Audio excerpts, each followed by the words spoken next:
I earned my degree online at Arizona State University. I chose to get my degree at ASU because I knew that I'd get a quality education, they were recognized for excellence, and that I would be prepared for the workforce upon graduating. To be associated with ASU, both as a student and alum, it makes me extremely proud, and having experienced the program, I know now that I'm set up for success. Learn more at asuonline.asu.edu.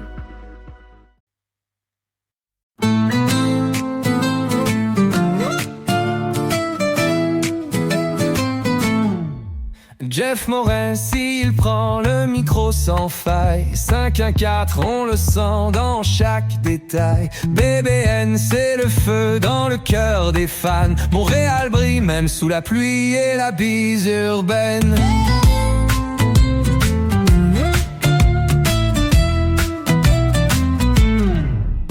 Les gars sur le terrain mouillent le maillot fier. Le CF Montréal respire l'air du tonnerre.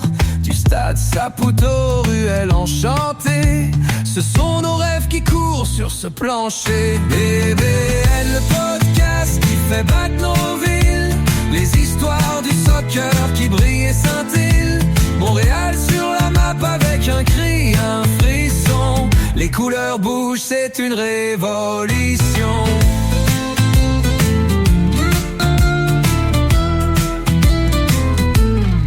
Dans chaque passe, on entend l'écho d'ici. Les étoiles s'allument sur notre maudit terrain gris. C'est l'amour du ballon qui unit la nation. BBN nous transporte dans chaque discussion.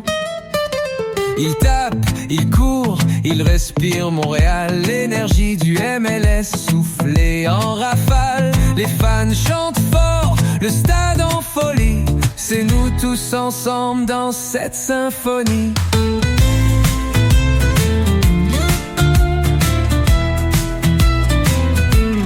BBN, le podcast qui fait battre nos villes.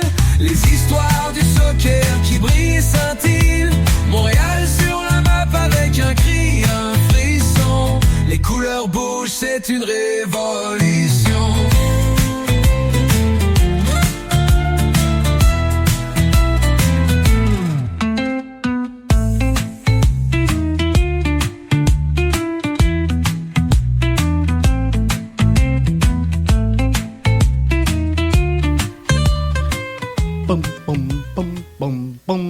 Hey, bonsoir tout le monde, bienvenue dans votre podcast Jeff le Fanaliste. Bien content de vous retrouver. Ça fait longtemps qu'on n'a pas fait un balado comme ça, ouvert à tous. J'espère que vous allez l'apprécier. J'espère qu'il sera à la hauteur de vos attentes. Donc, on est en direct sur la chaîne YouTube de BBN Soccer. Je vous invite à nous rejoindre. Je vous souhaite la bienvenue et je vous invite à partager au cours de la prochaine heure. On va se parler du CF Montréal. On a quelques dossiers qu'on veut regarder. Saison de misère, hein? Pas facile pour Montréal cette saison. Est-ce que les sorties sont terminées? Campbell est parti. Efren Morales qui arrive. Est-ce que c'est signe qu'on a fait table rase sur ce qu'on voulait et que là, on est prêt à laisser rentrer des joueurs? Est-ce qu'on doit poursuivre avec Donadel comme entraîneur-chef? Et est-ce qu'il faut maintenir le projet sportif? Avant de débuter, je veux saluer Sam, qui a été en Angleterre en février. On devait se parler, Sam, ça n'a pas à donner encore. On va essayer de se céduler ça. On veut vous partager là, avec les autres fans de soccer cette passion-là et surtout cette expérience-là que Sam a vécue en Angleterre. On va se trouver un moment, Sam, fais-toi-en pas, pour en discuter. Donc, vraiment content d'être avec vous. Je m'en étouffe. On va y aller. On va y arriver. Donc, si on regarde tout ça, Campbell est parti. Est-ce que c'est terminé? Est-ce que George Campbell était le dernier à partir? On sait que j'ai mentionné à plusieurs reprises, puis encore aujourd'hui, là, 21 juillet, je le pense, si tu veux faire des entrées, c'est important avant de faire toutes les sorties. Et pour moi, les dossiers de Opoku, les dossiers de Sunusi Ibrahim, les dossiers Clark qui sont un peu nébuleux, le dossier, je vous dirais également, de Bryce Duke, de Alvarez. C'est tous des dossiers qu'on doit prendre le temps d'évaluer et de voir est-ce qu'on veut maintenir le cap, premièrement sur le projet. Je pense que c'est la première question qu'il faut se poser. Et on va y arriver, nous, on va s'en parler dans quelques instants. Mais deuxièmement, un coup qu'on a l'idée sur ce qu'on veut faire, c'est de trouver les joueurs qu'il faut. Je pense qu'il va y avoir Sirois, mais pas avant la fin de la saison. C'est une autre possibilité. Jonathan Sirois, il y a plusieurs rumeurs sur son éventuel départ. On a amené à Montréal un nouveau gardien de but. Ça serait donc logique de voir Jonathan Sirois quitter le bleu-blanc-noir. Est-ce que ça sera au mercato estival? Est-ce que ce sera à la fin de l'été? Moi, j'aimerais qu'on soit très, très actif. Je le mentionnais plus tôt sur les réseaux sociaux dans une discussion que j'ai eue. Si vous suivez le fil de BBN Soccer sur X, vous allez voir, j'ai eu une discussion avec Pierre Maillotte, Samba Pete pour monsieur et madame tout le monde. Et vous allez voir, je lui ai un peu soumis là, l'idée de ma pensée là-dessus, que j'aimerais ça qu'il y ait des changements qui soient faits maintenant. Pourquoi? Parce que l'adaptation va être moins complexe à faire en vue de la saison prochaine. Est-ce que les sorties sont terminées? C'est une question que je vous ai posée aujourd'hui sur les réseaux sociaux. Vous m'avez répondu oui à 11% et non à 89%. Donc, l'ensemble des gens qui suivent le club sur les réseaux sociaux s'attendent visiblement, clairement en tout cas, les attentes sont là. On veut voir d'autres départs. Est-ce que c'est un souhait? Est-ce que c'est une pensée? Est-ce qu'on entrevoit des départs mais qu'on ne les souhaite pas? Quoi qu'il en soit, je vous dirais que les gens qui ont pris le temps de me répondre aujourd'hui s'attendent à voir des départs. J'aimerais savoir votre opinion, ceux et celles qui sont avec nous. Est-ce que c'est terminé pour les départs avec l'organisation ou est-ce que on va en avoir d'autres selon vous? Là, on parlait de Opoku, on parlait également de Sunusi Ibrahim, Bryce Duke, on peut parler de Caden Clark, on peut parler également de Alvarez. Alvarez qui avait eu beaucoup de rumeurs, beaucoup de tractations. Il a regagné une place dans l'alignement dernièrement. Donc, est-ce que le projet a changé dans son cas? Est-ce qu'il y a une transaction, un transfert qui a échoué? C'est quelque chose de possible. Mais j'aimerais ça savoir si vous vous attendez donc à d'autres départs, à d'autres arrivées avant la fin de la saison actuelle. Au niveau des départs principalement, c'est là que je veux vous entendre. Je veux savoir ce que vous en pensez. Est-ce que vous pensez que le CF Montréal sera actif au niveau des départs? Donc, est-ce qu'on va laisser d'autres joueurs quitter cette formation-là d'ici la fin de la présente campagne? Donc, ça, c'est vraiment ce sur quoi je veux vous entendre. Et l'autre point, donc on se demandait si Campbell était le dernier à partir, mais selon moi, c'est le temps de faire ces changements-là. Donc, de laisser partir les gens, oui, mais également de commencer à faire les introductions. Là, on parle de gens qui pourraient peut-être arriver. On a, entre autres, Morales, excellente prise. excellente prise si on est capable de faire quelque chose avec. Je pense qu'il y a d'autres prises, d'autres joueurs qui sont venus avec le CF Montréal qui auraient pu connaître une meilleure fin.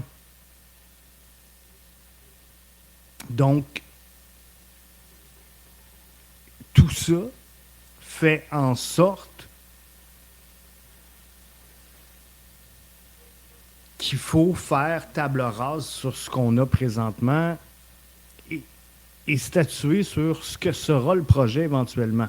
Mathieu Lamé, en direct là, sur X, me dit on cherche un coach post-formateur, pas formateur. Donc, on va en revenir. Parce que ça aussi, ça fait partie de l'analyse qu'on doit faire rapidement. Et moi, pourquoi à ce moment-ci, je vous ai posé la question, à savoir, est-ce que Donadel est le bon candidat pour le CF Montréal? Est-ce que Donadel doit demeurer en poste comme entraîneur-chef?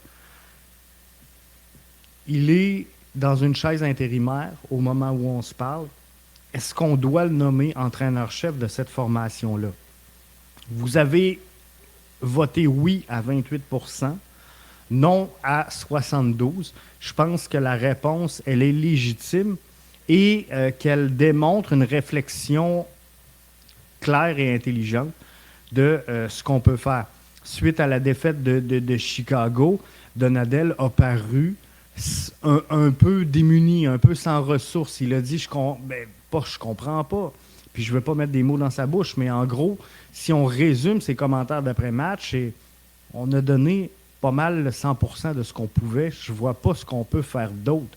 Mais on s'incline 2-0. Tu peux pas avoir un entraîneur-chef comme ça. Tu peux pas avoir un entraîneur-chef comme ça à ce moment-ci. C'est impensable.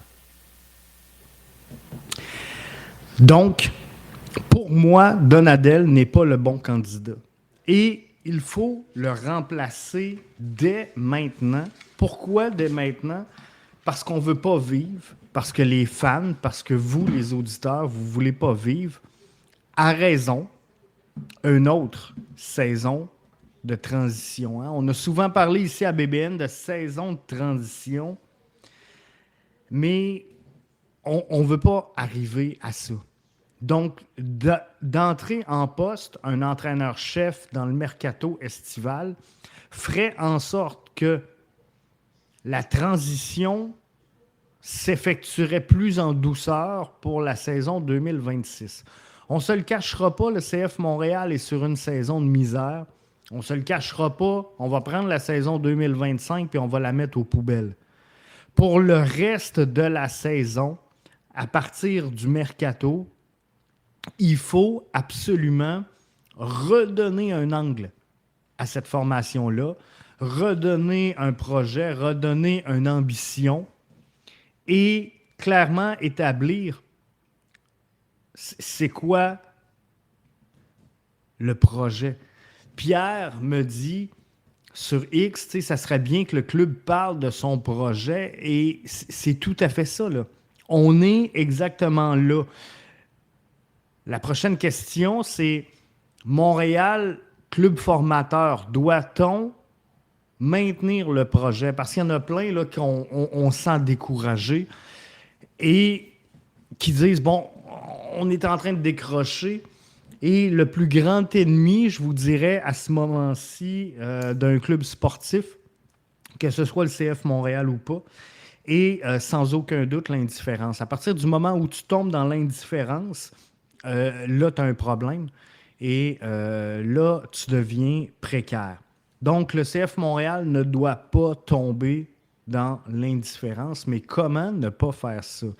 Et est-ce que le projet, il est bon? Vous le savez, ma position n'a pas changé et ne changera jamais. Peut-être parce que j'ai été en affaires et je comprends la réalité de ça. Puis j'ai toujours défendu le projet du club en disant c'est leur club, c'est leur projet, ils en font ce qu'ils veulent. Mais la réalité, c'est qu'à mes yeux, tu dois être ambitieux. Tu dois être une figure d'excellence tout le temps. Je suis une personne très compétitive.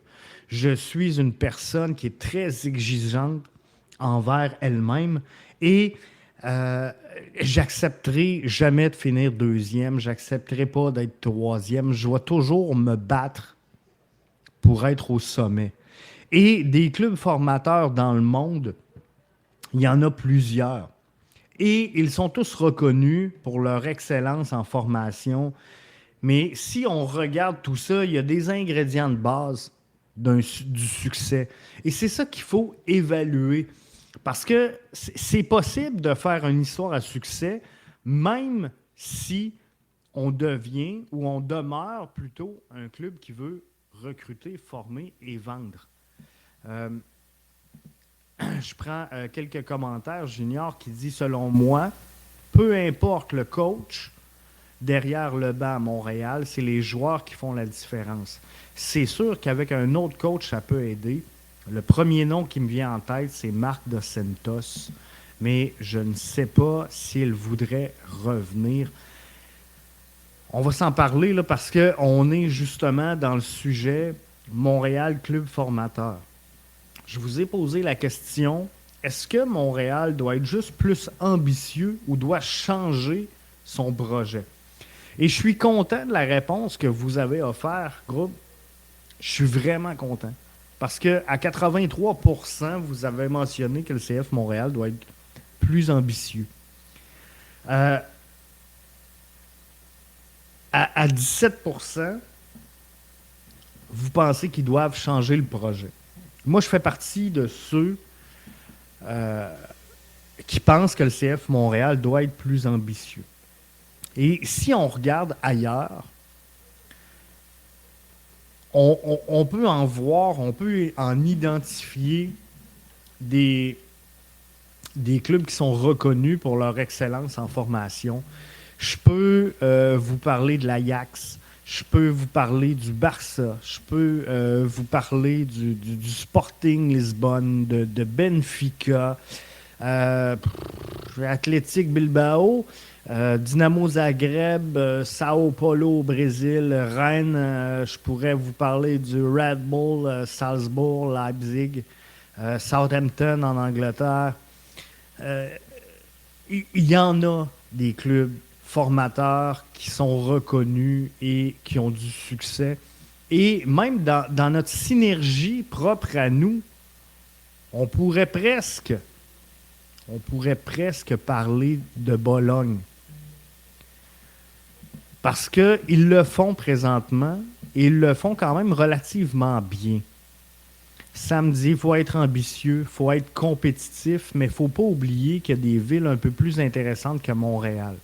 Mais si tu as le choix entre Miami ou Montréal et que tu es un joueur, ben c'est vrai qu'il y a des bonnes chances que tu optes pour Miami. Par contre, c'est dur avec la météo. C'est dur avec la météo, Sam. C'est dur également avec la réalité géopolitique. Puis, je ne veux pas m'embarquer dans des débats politiques ici ce soir, mais la réalité du taux d'imposition, du taux de change, toute cette réalité-là, il y a le choc culturel également, parce que c'est pas tout le monde qui est d'expression francophone. Il y a, oui, le climat qui joue. Il y a la réputation du club également. Mais ce que je veux dire, c'est que si le CF Montréal se concentre sur son projet, si le CF Montréal devient un vrai club qui forme et qui vend des joueurs, il sera éventuellement étiqueté comme tel. On va réussir à placer sur ce club-là l'étiquette de garde. Si tu veux un tremplin vers l'Europe, c'est là que ça se passe. C'est à Montréal. Et ça, sur le momentum de plusieurs ventes sur plusieurs années consécutives, on va le dire comme ça, ben, je pense que ça peut arriver. Mais pour arriver à tout ça, il faut, je vous dirais, quelques critères à regrouper qui sont super importantes, comme une philosophie claire, une philosophie qui est bien ancrée chez le CF Montréal. On veut un club formateur qui soit performant. Si on veut faire ça, il faut savoir exactement quel type de joueur on veut former. Par exemple, vite comme ça, là, la Masia forme des joueurs techniques, des joueurs tactiques, des joueurs qui sont capables d'évoluer dans un jeu de possession. Tu sais, l'Ajax va miser sur un 4-3-3 collectif offensif. Bref, si on met le dénominateur commun, il y a une cohérence entre l'identité du jeu et l'académie de l'équipe A. Donc, pour ça, il faut un excellent directeur sportif. J'en parlais avec Pierre Mayotte sur les réseaux sociaux. Donc, ça prend, oui, un entraîneur-chef qui soit un éducateur, un pédagogue. On veut former pour développer les joueurs à long terme. Souvenez-vous, Johan Cruyff qui insistait sur l'importance de la formation des formateurs. Ça, c'est un point qui est très important. Tu ne peux pas, à mes yeux, être un club formateur. T'identifier et réclamer le club formateur en disant on va mettre un coach green, on va mettre des directeurs sportifs green, on va avoir un centre d'entraînement moyen, on ne sera pas présent en MLS Next parce que nous, contrairement à toutes les autres formations de la ligue dans laquelle on évolue, on ne croit pas à ça. Faut, à un moment donné, que tu respectes les... Comment je pourrais dire? Sans dire aller chercher un mentor, il faut que tu respectes ce qui s'est fait ailleurs et qui a été identifié comme étant une formule gagnante. Donc, d'avoir une philosophie claire, une philosophie ancrée, c'est pas normal qu'encore aujourd'hui, on se demande c'est quoi le projet du CF Montréal alors qu'ils le disent, ils le mentionnent, ils le martèlent, on veut former et vendre des joueurs. Mais visiblement, on n'est pas capable d'ancrer ce message-là. Donc ça, il faudra travailler là-dessus. Il faut des entraîneurs spécialistes dans la formation. Ça prend du temps, comme dit Sam, ça prend de la patience et ça prend également de l'argent. Pourquoi ça prend de l'argent? Ça prend de l'argent pour avoir des infrastructures adaptées. Il nous faut des centres d'entraînement qui soient modernes, avec de l'hébergement, avec un suivi médical, avec de la nutrition, avec de la technologie. Le cadre de développement est aussi crucial que le talent brut que tu cherches à recruter. Et je pense que des joueurs comme Sunusi Ibrahim, je pense que des joueurs comme Mahala Opoku, je pense que des joueurs comme Vilsaint, je pense que des joueurs comme Saliba, comme Chouanière, auraient pu exploser autrement si on avait eu des infrastructures adaptées. Et ça, c'est le nerf de la guerre. On parle souvent de rénovation au Stade Saputo. On parle souvent également d'infrastructures, d'hivernisation du stade. Si le CF Montréal veut être un club qui recrute et vend des joueurs, parlez-moi pas de renouveler, de rénover le Stade Saputo, mais d'investissement massif à Nutrilait. On veut former des joueurs. Il faut que les bottines suivent les babines. Il faut avoir une structure claire, des gens qualifiés pour les postes, pas un prof de maths qui s'occupe du soccer. C'est exactement ça. Il faut une philosophie qui est claire, une philosophie qui est ancrée. J'ai l'air de me répéter, là, mais c'est super important. On doit avoir des entraîneurs spécialisés dans la formation. C'est hyper important. On en a eu du talent dans la structure, mais la structure doit être améliorée. Je suis 100% d'accord, Sam, avec ton commentaire. Il faut un modèle économique qui est centré sur la valorisation. Tu sais, des clubs comme Benfica, des clubs comme Porto, comme Zagreb, comme Rennes, forment pour vendre. Planifie l'intégration rapide vers l'équipe première pour maximiser finalement la valeur marchande de chacun de leurs jeunes talents. Et ça, c'est important. Il faut une intégration également qui soit planifiée vers le haut. Les clubs formateurs ont une passerelle claire vers l'équipe pro, hein. Des équipes B, des pré-ciblés, des clubs U23. Par exemple, là, le Red Bull Salzburg vers Leipzig. C'est exactement ça.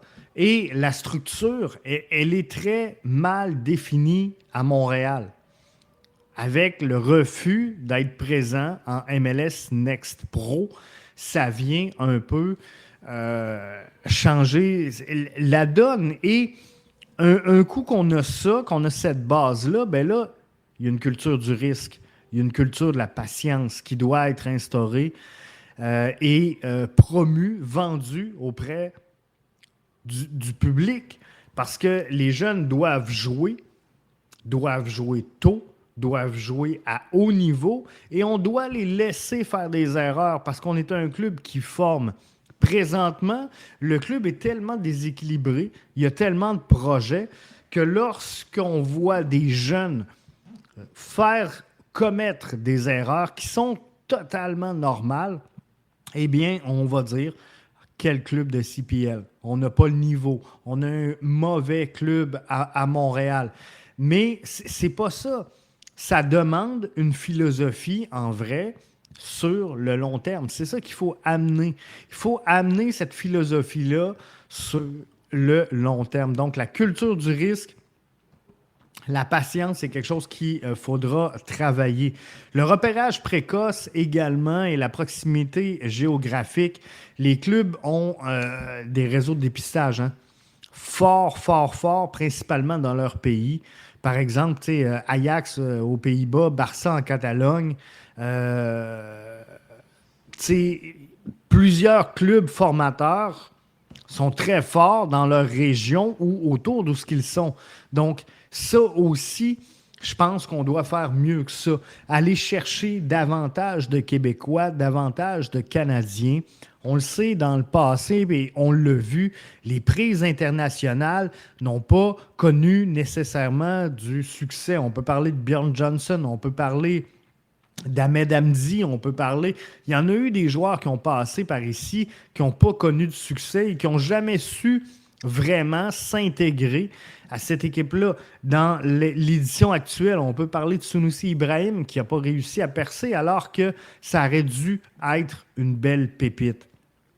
Donc, tout ça pour résumer qu'un dénominateur commun au succès, qui est une philosophie claire, des éducateurs de qualité, des infrastructures solides, un plan d'intégration clair, un modèle économique adapté et une culture du développement.